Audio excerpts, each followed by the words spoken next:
A new Oregon House bill is all about the state animal. The American beaver, once near extinction, is now the center of a major conservation effort. In the high desert of eastern Oregon, a retired veterinarian began piling rocks into a dying creek. No concrete, no steel, no billion-dollar dam, just dirt, gravel, logs, and stones gathered from the surrounding hills. To anyone driving past, the structures might have looked crude, more like rough road crossings than serious environmental engineering. And at first, even the word creek seemed generous.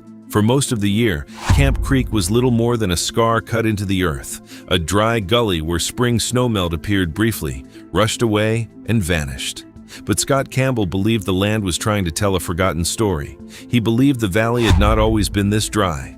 He believed water had once moved through it slowly, spreading into the soil instead of slicing through it. And he believed a missing animal, the beaver, had once controlled the entire system. So he tried something that sounded almost absurd. If the beavers were gone, he would imitate them. He placed low barriers across the channel, one after another, forcing the water to pause. Then, something extraordinary happened. The water stayed, the soil darkened, native grasses returned, sagebrush gave way to wet meadow. Fish appeared where fish had not been able to survive. A seasonal ditch began flowing through the year. Campbell had apparently done what expensive restoration projects often promise, but struggle to deliver. With piles of local rock, he had helped bring a creek back to life, and that was when the real trouble began. Because once the creek became healthy enough to qualify as a functioning stream, Oregon regulators said the work required permits. The ranch faced enforcement. Officials demanded a remedial plan. And according to a published account of the case, the owners had to pay fines for work already completed without permission. In other words, the project entered a bizarre regulatory trap. When the channel was dry and lifeless, the structures appeared not to require the same oversight. But after the structures worked, after water and fish returned, the restored creek triggered rules that could be applied to the work that had restored it. It sounds like an environmental parable invented to make people angry. But the ranch is real. The rock structures are real, the enforcement action is real, and the deeper story is far stranger than the headline, because it begins almost 2 centuries earlier, with an ecological disappearance so complete that most people forgot anything had vanished at all. Silvies Valley Ranch lies between John Day and Burns in what some locals call Frontier Oregon. It covered roughly 140,000 acres when the story drew national attention and received only about 10 inches of precipitation a year. Drought was normal. Wildfire was a recurring threat. Scott and Sandy Campbell acquired the property in 2007. Scott was not a river engineer. He was a veterinarian and businessman with roots in eastern Oregon, but he was also intensely curious about the history of the land, and buried in that history was a clue. In the early 19th century, fur trader Peter Skeen Ogden traveled through the region. Historical accounts described an astonishing beaver population in the Silvies watershed, an estimated 200,000 animals. Whether that old estimate was precise or not, the message was unmistakable. Beavers had once been everywhere.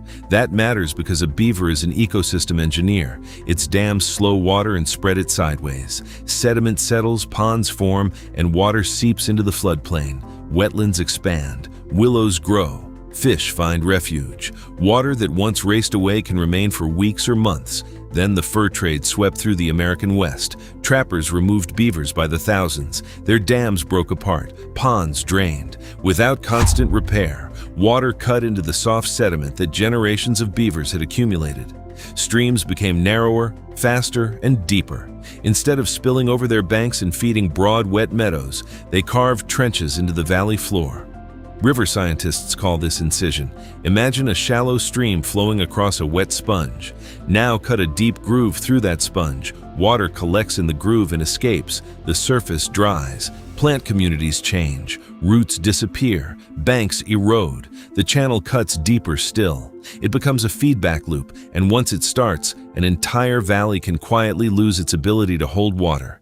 That was the Landscape Campbell believed he was looking at not a naturally barren drainage, but the damaged outline of a former wetland system. Simply releasing beavers was not an immediate solution. Beavers need food and building material, especially willows and other streamside vegetation, but many of the gullies were too dry and degraded to support them. The animals that could restore the habitat first needed the habitat to exist.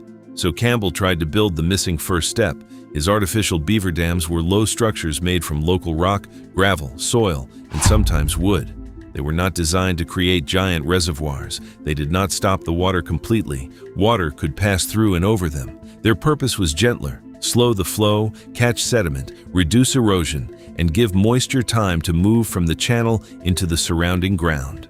One dam would make only a small difference, but Campbell built them in sequences. Each structure reduced the water's energy before it reached the next. A rushing pulse became a chain of pauses, and those pauses changed everything. Snowmelt that once escaped in a few weeks began soaking into the valley floor. The water table rose. Native grasses that had apparently survived as seeds or scattered remnants returned when the soil became wet enough. Thick meadow replaced dry sagebrush in the channel bottoms. The ranch gained better forage. Campbell's livestock manager reported that land once considered marginal could produce hay in spring and still support grazing later in the summer. Because the soil retained more moisture, the ranch did not need to divert as much water for early summer irrigation, leaving more flow for people downstream. Then came a test no one had planned. Along 3.5 miles of Camp Creek, the ranch had installed more than 100 artificial beaver dams. Before restoration, the bottom of the drainage had been dry enough to burn like the surrounding sagebrush and juniper, but the structures converted sections of it into wet meadow. In 2015, a controlled burn escaped and spread across more than 5,000 acres. Flames moved through the dry country until they reached the restored corridor, and there, the fire stopped. The wet meadow acted as a natural fire break. A creek that had once disappeared for much of the year had become a band of living moisture strong enough to interrupt a wildfire. Think about what that means. The rocks did not manufacture water, they did not summon rain. They changed time. They took water that already arrived in the valley and prevented it from leaving so quickly. By slowing it, they allowed geology, soil, roots, and microbes to do the rest. The restoration was less like building a machine and more like repairing the landscape's memory. Success encouraged Campbell to expand the experiment. Eventually, artificial beaver dams appeared across multiple tributaries. Scientists took notice. A 2017 U.S. Forest Service research note described Silvies Valley Ranch as an example of local innovation addressing incised streams on rangelands. It reported Campbell's view that the structures had reconnected channels with their floodplains and increased the amount and quality of wet meadow forage. Neighboring ranchers became interested too, and this is where the story turns. Campbell had placed material into channels without first obtaining state permits.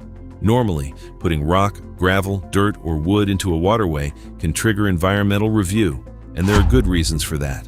A badly designed obstruction can block fish, flood neighboring land, damage wetlands, redirect a channel, or bury habitat.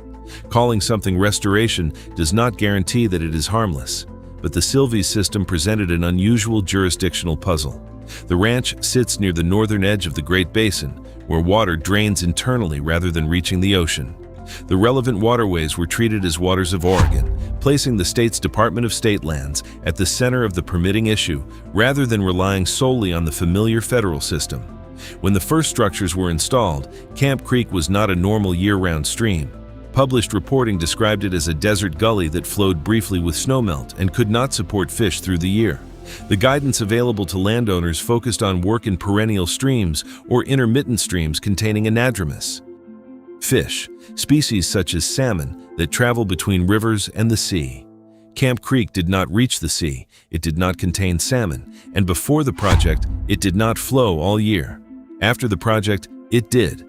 That created the central contradiction. The restoration changed the physical facts on the ground. Water persisted, habitat improved, fish could live there. The channel increasingly looked like the kind of waterway the rules were written to protect. So the better the project worked, the stronger the case for regulation became. According to PERC, the ranch ultimately had to pay fines for past work conducted without permits. Oregon's own Fish and Wildlife Agency later confirmed that an enforcement action required Silvies Valley Ranch to develop a remedial action plan addressing fish passage and unpermitted wetland impacts through mitigation. The official record makes the story more uncomfortable. The ranch had created a successful environmental result without navigating the process designed to protect environmental results. Regulators treated rocks placed in a channel as a potential impact. Campbell saw the same rocks as a way to reverse damage unfolding for generations. Both sides could claim they were protecting the river, but only one side had already made water return. The conflict eventually centered heavily on fish passage. Oregon law generally requires artificial obstructions in certain waterways to provide passage for native migratory fish unless an exemption is granted. From a statewide perspective, that principle is easy to understand. Culverts, dams, and crossings have fragmented fish habitat across the country. But what if a structure creates the wet habitat that makes fish passage relevant in the first place? What if removing or redesigning it restores theoretical passage through a channel that goes dry? And what if hundreds of small structures must each be reviewed as though they are isolated obstructions instead of parts of one watershed system? In 2019, the Oregon Department of Fish and Wildlife publicly requested comments on fish passage exemptions connected to the ranch's remedial action plan. The request involved 160 artificial beaver dams across Payne Creek, Jack Andy Creek, Flat Creek, and Jump Creek. The agency said those streams historically contained native migratory fish, but did not then support red-band trout or other native migratory fish populations. State officials and the ranch identified them as candidates for exemptions because restoring passage was judged to offer little appreciable benefit. This was not simply a showdown ending with someone writing a check. It became years of inspections, applications, negotiations, mitigation, and attempts to fit a living experiment into categories created before it existed. Campbell pushed for a clearer legal path so that similar restoration could continue. A measure passed at one stage, then was removed while agencies attempted to address the problem through rulemaking. When that failed to settle the issue, the search for legislation resumed. Meanwhile, the structures continued making their argument without words. Water slowed, sediment collected, grass grew, meadows held moisture, fire met green ground, and perhaps the most remarkable part is that Campbell's basic idea is no longer fringe. Across the American West, researchers and restoration groups are studying beaver dam analogs and other low-tech process-based restoration methods. The goal is not to force every stream into a fixed shape, it is to restart natural processes so water, sediment, plants, and animals can rebuild complexity over time. These projects are not magic and are not appropriate everywhere. A poorly placed structure can fail. Geology, water rights, property boundaries, fish, and downstream users all matter. But the principle is powerful. Sometimes a damaged river does not need to be excavated into a perfect design. Sometimes it needs friction. A rough pile of rocks can create that friction. It can rob fast water of destructive energy. It can catch a thin layer of silt. That silt can hold a seed. The seed can grow roots. The roots can stabilize more soil. The soil can retain more moisture. The vegetation can shade the water. Cooler water can support more life. More vegetation can eventually support real beavers, which then maintain and expand the work. One small intervention can begin a chain reaction. That is what makes the story bigger than one. Ranch. Regulation is designed around categories. A dam is an obstruction. Fill is an impact. A stream is perennial or intermittent. A permit is required or it is not. Nature is not so tidy. A seasonal gully can become a perennial creek. An obstruction can create habitat. A ranching improvement can become a wetland restoration project. A pile of rocks can be both a legal impact and an ecological repair. When the rules cannot account for transformation, successful restoration can create its own violation. And that may be the strangest lesson of all. Scott Campbell did not prove that anyone can dump rocks into any river and call it conservation. He proved something far more consequential. Water-starved landscapes can sometimes recover when we restore the processes that once kept them alive. The engineer does not have to be human. The blueprint can come from an animal. And the most effective technology may be a copy of something nature perfected thousands of years ago. The creek did not care whether the structures had permits. The grass did not wait for a hearing. The fire did not read the regulations. Slow the water and the ground has time to drink. Raise the water table and dormant vegetation can return. Restore the meadow and a dry valley can defend itself against fire. Human systems move differently. Their protections can prevent real damage, but they can also become barriers when a project produces benefits the rules never anticipated.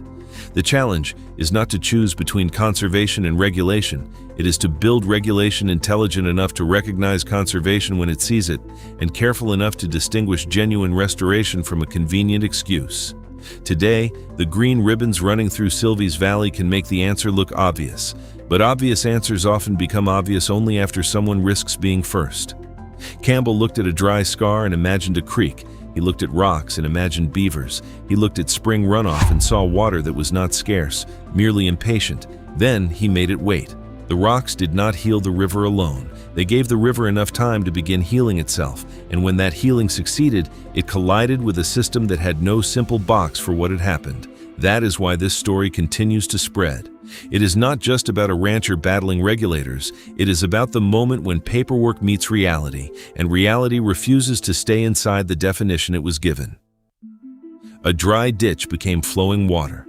Flowing water became habitat. Habitat became a regulated stream, and the man who helped create it was punished for beginning before the government agreed on what it was. So was this reckless work that deserved enforcement, or a restoration breakthrough trapped by outdated rules? Could Oregon have protected fish and wetlands while giving innovators a faster path? And how many dying creeks across the West are still waiting for someone to slow the water down? Tell us what you think in the comments, and if you want more true stories where one simple idea transforms an entire landscape, subscribe, because the next discovery may already be hiding in plain sight.